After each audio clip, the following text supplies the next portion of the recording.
Thousands of officers searching for the terrorists who murdered 12 people in Paris. Tonight, we're learning a lot more about the suspects. Authorities say one of them trained with al-Qaeda in Yemen. The other was an aspiring rapper who later tried to join the jihad in Iraq. As the search intensifies right now, ABC's Terry Moran is leading our coverage of the terror in Paris. Good evening, Dan. What a day it's been here. A day of high tension and sharp sorrow. The whole country, it seemed, was riveted by the twists and turns of this manhunt that became a chase for a while, that then seemed to stall out and is now a relentless, grinding effort hour by hour. Tonight, the echoes of the gunfire in Paris were still reverberating. Seen on this wanted poster, the two brothers, Saeed and Sharif Kouachi, who allegedly launched the attack at the satirical newspaper Charlie Hebdo that left 12 dead. They are still at large. Overnight, a massive police operation in Reims, 80 miles northeast of Paris.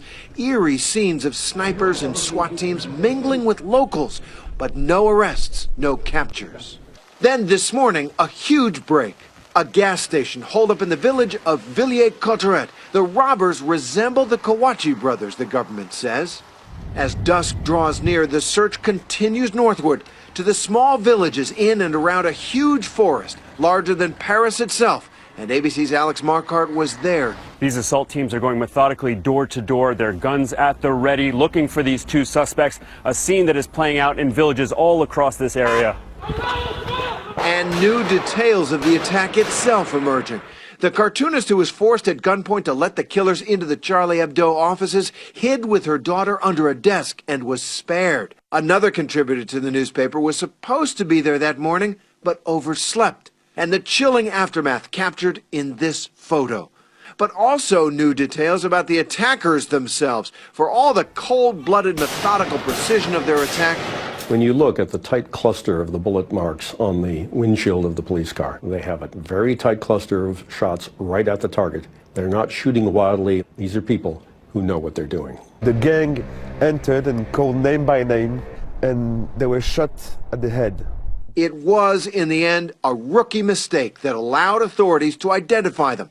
That black Citroën seen in videos of the attack was abandoned in the aftermath and discovered in the backseat of the car. Était trouvée une carte nationale d'identité au nom de Saïd Kouachi, né en 1980 à Paris. Saeed Kouachi, now identified as a suspected assailant. His younger brother, Sharif Kouachi, has been associated with terrorism for years. And tonight, French officials have told U.S. intelligence that one of the brothers received training from al-Qaeda in Yemen in 2011. Both are on a U.S. no-fly list. The road to jihad began for the younger Kouachi brother, Sharif, as a teenager on the streets of Paris. He appeared in these home videos to be just another carefree youth hanging out in the park. A young man who tried but failed to make his mark as a rap musician. But in 2005, a darker side emerged as he was arrested as a wannabe terrorist after trying to join al-Qaeda in Iraq to fight U.S. troops. He spent several years behind bars. As the police manhunt continues, family members and co-workers of the victims are left to come to terms with the horrific fallout. Philippe Val, the former editor of Charlie Hebdo, in shock, remembering his friend and beloved cartoonist, Jean Cabu. I can't accept that I will never see them again. I worked with Cabu for a very long time. We've been friends for 40 years. He was the type of man you don't come across often in a lifetime. Richard Malka, the attorney for Charlie Hebdo, expressing the disbelief he feels today. This is so unreal, like someone who can't believe that in 2015 in France we could die because we are cartoonists. While Patrick Pelloux, a Charlie Hebdo columnist and doctor, became emotional, saying, "It was horrible. Many were already gone because they were shot down in execution style." And Philippe Rizzolaro, twin brother of the police officer gunned down on the sidewalk, encouraged the rallies ongoing around the country. The whole of France is mobilizing against this, he says. Freedom of speech in France is sacred. Satire of the sort published in Charlie Hebdo goes back to the days of Marie Antoinette and the French Revolution. It's a tradition Joe Randazzo, former editor of the American satirical paper The Onion, knows well. The Enlightenment was born in France, and the Enlightenment and these ideas of human rights and free speech came out of that country. While cartoonists in France may not be paid much, their stature is like that of an American rock star. Benoit Bringer, an eyewitness to the shooting and a fellow journalist, describes their importance. They are very famous in France, and they were killed just because they are doing their job. Throughout Paris, the tragedy is being mourned, the bells of Notre Dame ringing out across a national moment of silence, and the Eiffel Tower dimming tonight.